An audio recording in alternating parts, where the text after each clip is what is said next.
ದಿನನಿತ್ಯ ವಿದ್ಯಾರ್ಥಿಗಳು, ಕಾರ್ಮಿಕರು ಹಾಗೂ ಸಾರ್ವಜನಿಕರು ಓಡಾಡುವ ರಸ್ತೆಯಲ್ಲೇ ವಿದ್ಯುತ್ ತಂತಿ ತುಂಡಾಗಿ ಬಿದ್ದಿದ್ದು, ಕಳೆದ 4 ದಿನಗಳಿಂದಲೂ ಅದನ್ನು ತೆರವುಗೊಳಿಸದೆ ಅಧಿಕಾರಿಗಳ ವಿರುದ್ಧ ಗ್ರಾಮಸ್ಥರು ತೀವ್ರ ಆಕ್ರೋಶ ವ್ಯಕ್ತಪಡಿಸಿದ್ದಾರೆ.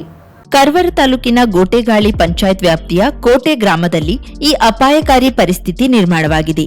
ಗ್ರಾಮದ ರಸ್ತೆಯಿಂದ ಸುಮಾರು 1.5 ಕಿಲೋಮೀಟರ್ ವ್ಯಾಪ್ತಿಯಲ್ಲಿ ವಿದ್ಯುತ್ ತಂತಿ ತುಂಡಾಗಿ ನೆಲಕ್ಕುರುಳಿದ್ದು ಸಾರ್ವಜನಿಕರು ಸಂಚಾರಕ್ಕೆ ಭಾರೀ ಅಪಾಯ ಉಂಟುಮಾಡಿದೆ. ಗ್ರಾಮಸ್ಥರ ಮಾಹಿತಿ ಪ್ರಕಾರ ಕಳೆದ 4 ದಿನದಿಂದ ಕೋಟೆ ಗ್ರಾಮದಲ್ಲಿ ವಿದ್ಯುತ್ ಸಂಪರ್ಕ ಸಂಪೂರ್ಣ ಸ್ಥಗಿತಗೊಂಡಿದೆ.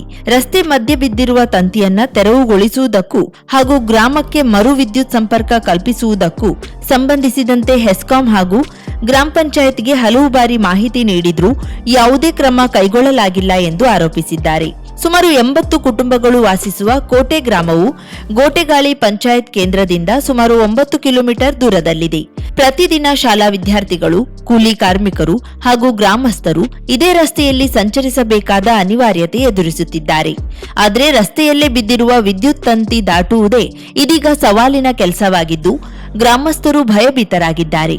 ತಕ್ಷಣವೇ ಅಪಾಯಕಾರಿ ವಿದ್ಯುತ್ ತಂತಿಯನ್ನ ತೆರವುಗೊಳಿಸಿ ಗ್ರಾಮಕ್ಕೆ ವಿದ್ಯುತ್ ಸಂಪರ್ಕ ಕಲ್ಪಿಸಬೇಕು ಎಂದು ಸ್ಥಳೀಯರು ಹಾಗೂ ಗ್ರಾಮಸ್ಥ ಬಾಳ ಮಿರಾಶಿ ಆಗ್ರಹಿಸಿದ್ದಾರೆ.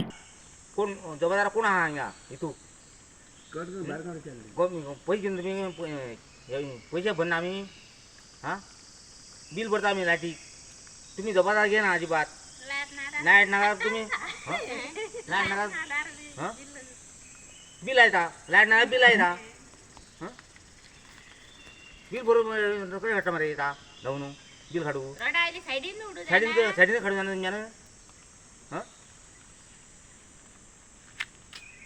तुम्ही पण काय असं ते खांब म्हणल्या तुम्ही आडू ना हे करू दे खई ना ओढं करू दे खांब्याक ह्याच्यापासून गडकरी ओढं करून हाडलो खांबावर हाटालो हां हई गेला की तरी घेऊ जाय तुम्ही ताबडतोब झाले फोन केला आम्ही एक फोन केला बरं हिलो एक फोन केला बरं ताबडतोब कोणाचं धांडी चालतो धनजाचं चाललो. ಕುಮಟಾ ತಾಲೂಕಿನ ವಿವಿಧ ಭಾಗದಲ್ಲಿ ಪಟ್ಟಣದಾದ್ಯಂತ ಗುಡುಗು ಮಿಂಚು ಅಬ್ಬರದ ಗಾಳಿ ಸಹಿತ ಅಕಾಲಿಕ ಮಳೆಯಾಗಿದ್ದು, ಭಾರೀ ಗಾಳಿ ಮಳೆಗೆ ಅಡಿಕೆ, ತೆಂಗಿನ ಮರಗಳು ಮುರಿದು ಮನೆಗಳಿಗೆ ಹಾನಿ ಸಂಭವಿಸಿದೆ. ಕುಮಟಾ ತಾಲೂಕಿನೆಲ್ಲೆಡೆ ಅಕಾಲಿಕ ಮಳೆಯಾಗಿ ಭೂಮಿಯನ್ನ ತಂಪಾಗಿಸಿತು. ಏಕಾಏಕಿ ಬೀಸಿದ ಗಾಳಿಗೆ ತೋಟದಲ್ಲಿನ ಅಡಿಕೆ ಮರಗಳು ಮುರಿದು ಹಾನಿಯಾಗಿರುವುದು ಕಂಡುಬಂತು. ಸುಮಾರು 1 ಗಂಟೆಗಳ ಕಾಲ ಸುರಿದ ಮಳೆಗೆ ಪಟ್ಟಣ ಹಾಗೂ ಗ್ರಾಮೀಣ ಭಾಗದಲ್ಲಿ ಕೆಲಕಾಲ ವಿದ್ಯುತ್ ವ್ಯತ್ಯಯ ಉಂಟಾಯಿತು. ಎಡಬಿಡದೆ ಸುರಿದ ಮಳೆಗೆ ಬೆಟ್ಕುಳಿಯ ಗೌರಿ ಗಣಪತಿ ಪಟಗಾರಿವರ ವಾಸ್ತವ್ಯದ ಮನೆಯ ಮೇಲೆ ತೆಂಗಿನ ಮರ ಮುರಿದು ಬಿದ್ದು ಭಾಗಶಃ ಹಾನಿಯಾಗಿದೆ. ಕೆಲ ಭಾಗ ಗ್ರಾಮ ಪಂಚಾಯತ್ ವ್ಯಾಪ್ತಿಯ ನಾಗದೇವಿ ರಸ್ತೆ ಸಮೀಪ ಗಾಳಿಯಿಂದಾಗಿ ಸದಾನಂದ ತಿಮ್ಮಪ್ಪ ಅಗ್ರವಾಡೇಕರ್ ಇವರ ವಾಸ್ತವ್ಯದ ಮನೆ ಮಹಡಿಯ ಮೇಲೆ ತೆಂಗಿನ ಮರ ಮುರಿದು ಬಿದ್ದು ಭಾಗಶಃ ಹಾನಿ ಸಂಭವಿಸಿದೆ.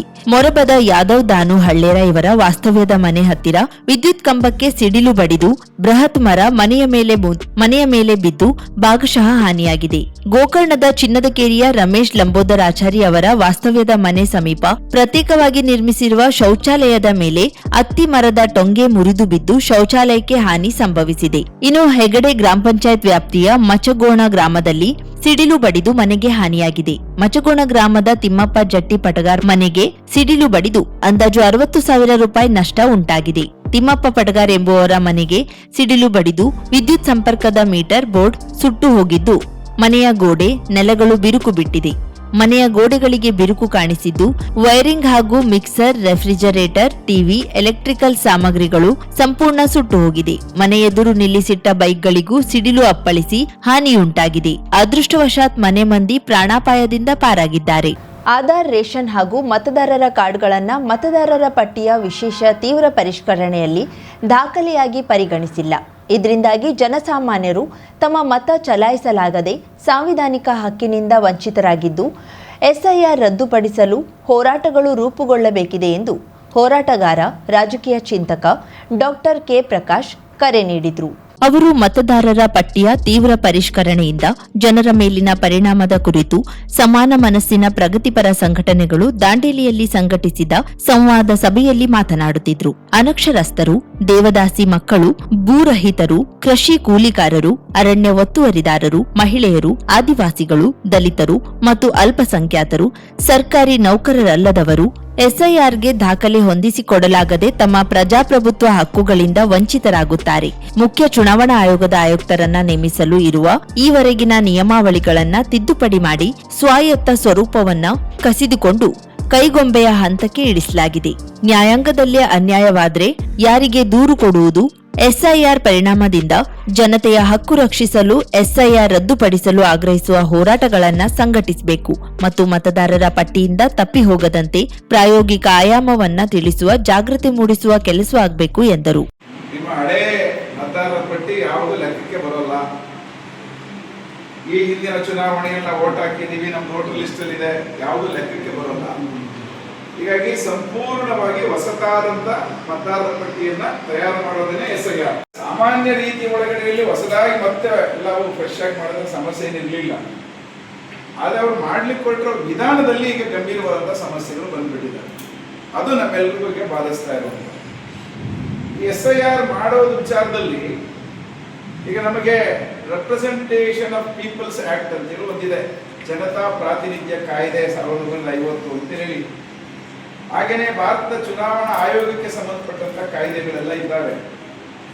ಈ ಯಾವ ಕಾಯ್ದೆಯಲ್ಲೂ ಕೂಡ ಮತದಾರರ ಪಟ್ಟಿಯನ್ನು ಪರಿಷ್ಕರಣೆ ಮಾಡೋ ವಿಚಾರ. ಕಾರ್ಯಕ್ರಮದಲ್ಲಿ ದಾಂಡೇಲಿಯ ರಾಜಕೀಯ ಮುಖಂಡ ಮೋಹನ್ ಹಲ್ವಾಯಿ, ನ್ಯಾಯವಾದಿ ಎಸ್ಎನ್ ದಬ್ಗಾರ್, ಆಪ್ರಿನ್ ಕಿತ್ತೂರ್, ರತ್ನದೀಪ ಎನ್ಎಂ, ಪ್ರಮುಖರಾದ ಸತೀಶ್ ನಾಯ್ಕ್, ರಜೆ ಸಾಹಬ್ ಕೆಸನೂರ್, ಡಿ ಸ್ಯಾಮ್ಸನ್, ರಾಮಲಿಂಗ ಜಾಧವ್, ಎಸ್ವಿ ಸಾವಂತ್, ಸಲೀಂ ಸೈಯದ್, ಪದ್ಮಾ ಕಾಳೆ ಮೊದಲಾದವರು ತಮ್ಮ ಅಭಿಪ್ರಾಯ ವ್ಯಕ್ತಪಡಿಸಿದ್ರು. ಕಾರ್ಯಕ್ರಮದ ಅಧ್ಯಕ್ಷತೆ ವಹಿಸಿದ್ದ ಹೋರಾಟಗಾರ್ತಿ ಯಮುನಾ ಗಾಂವ್ಕರ್ ಎಸ್ಐಆರ್ನಿಂದ ಜನಸಾಮಾನ್ಯರಿಗೆ ಆಗುತ್ತಿರುವ ಸಮಸ್ಯೆಯ ಕುರಿತು ಹಾಗೂ ಹಕ್ಕು ವಂಚನೆಯ ಬಗ್ಗೆ ಮಾತನಾಡಿದ್ರು. ಇನ್ನು ಮುಂದೆ ಜಿಲ್ಲೆಯಾದ್ಯಂತ ಈ ಜಾಗೃತಿ ಕಾರ್ಯಕ್ರಮ ನಡೆಯಲಿದೆ ಎಂದರು. ಸಾಹಿತಿಗಳಾದ ಮುರ್ತುಜಾ ಹುಸೇನ್ ಆನೆಹೊಸೂರ್, ಭೀಮಾಶಂಕರ ಅಜನಾಳ, ಶ್ರೀಮಂತ ಮದರಿ, ಪ್ರಮುಖರಾದ ಯಾಸ್ಮೀನ್ ಕಿತ್ತೂರ್, ಅಶ್ಫಾಕ್ ಶೇಖ್, ಸರಸ್ವತಿ ರಜಪೂತ್, ಮೌಲಾಲಿ ಮುಲ್ಲಾ, ದಿವಾಕರ್ ನಾಯ್ಕ್, ರವಿ ಚೌಹಾಣ್, ನೀಲಾ ಮಾದರ, ಇಮ್ರಾನ್ ಖಾನ್ ಮೊದಲಾದವರಿದ್ದರು.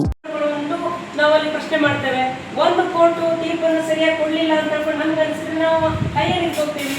ಈವನ್ ಸುಪ್ರೀಂ ಕೋರ್ಟ್ನಲ್ಲೂ ಕೂಡ ಅನೇಕ ತೀರ್ಪುಗಳು ವ್ಯವಸ್ಥಿತವಾಗಿ ಬರಲಿಲ್ಲ ಆದಾಗ ಅದು ಜನಾಭಿಪ್ರಾಯಕ್ಕೆ ಅದು ವ್ಯತಿರಿಕ್ತವಾಗಿದ್ದಂಥ ಸಂದರ್ಭದಲ್ಲಿ ಕಾಯ್ದೆಗಳ ಬದಲಾವಣೆ ಮಾಡ್ತಕ್ಕಂಥ ಇದನ್ನು ಕೂಡ ಸಂಸತ್ನಲ್ಲಿ ಚರ್ಚೆಗಳಾದಂಥವಿದ್ದಾವೆ. ಹಾಗಾಗಿ ಈ ಪ್ರಜಾಸತ್ತಾತ್ಮಕ ವ್ಯವಸ್ಥೆಯನ್ನ ಬಲಗೊಳಿಸುವ ಕ್ರಿಯೆ ಇದು ಅಂತ ಹೇಳ್ಕೊಂಡು ನಾನು ಭಾವಿಸ್ತೇನೆ. ಸಂವಿಧಾನಾತ್ಮಕ ಹಕ್ಕುಗಳನ್ನ ಎತ್ತಿಡುವಂತ ಪ್ರಕ್ರಿಯೆ ಇದು. ಅದಕ್ಕೆ ನೀವೆಲ್ಲರೂ ಕೂಡ ಬಲಗೊಳಿಸಿದ್ದೀರಿ ಅಂತೇಳಿ ನಾನು ಭಾವಿಸ್ತೇನೆ. ಹೆಚ್ಚು ಸಮಯ ತೆಕ್ಕೊಳ್ಳಲ್ಲ.